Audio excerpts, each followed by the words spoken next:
महिलांसाठी मोठी बातमी.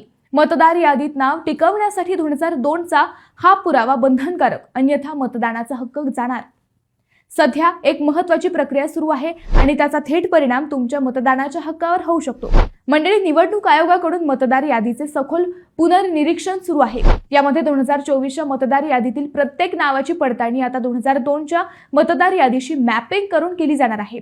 म्हणजेच तुमचं नाव 2002च्या यादीत किंवा तुमच्या कुटुंबातील सदस्यांच्या नावाशी जोडलेलं असणं आवश्यक आहे. विशेषतः लग्न होऊन सासरी गेलेल्या महिलांसाठी ही प्रक्रिया अधिक महत्त्वाची ठरत आहे, कारण अशा महिलांना आता त्यांच्या आई वडील किंवा आजी आजोबांच्या नावाचा 2002च्या मतदार यादीतील पुरावा सादर करावा लागत आहे.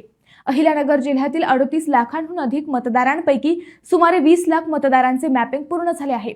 पण इथे एक मोठी अडचण आहे. ज्यांचे नाव 2002च्या यादीत सापडणार नाही किंवा जे आवश्यक पुरावे देऊ शकणार नाहीत, त्यांचे नाव मतदार यादीतून वगळले जाऊ शकते. म्हणजेच तुमच्याकडे योग्य कागदपत्रे नसतील तर तुमचा मतदानाचा हक्क कायमस्वरूपी जाण्याची शक्यता आहे.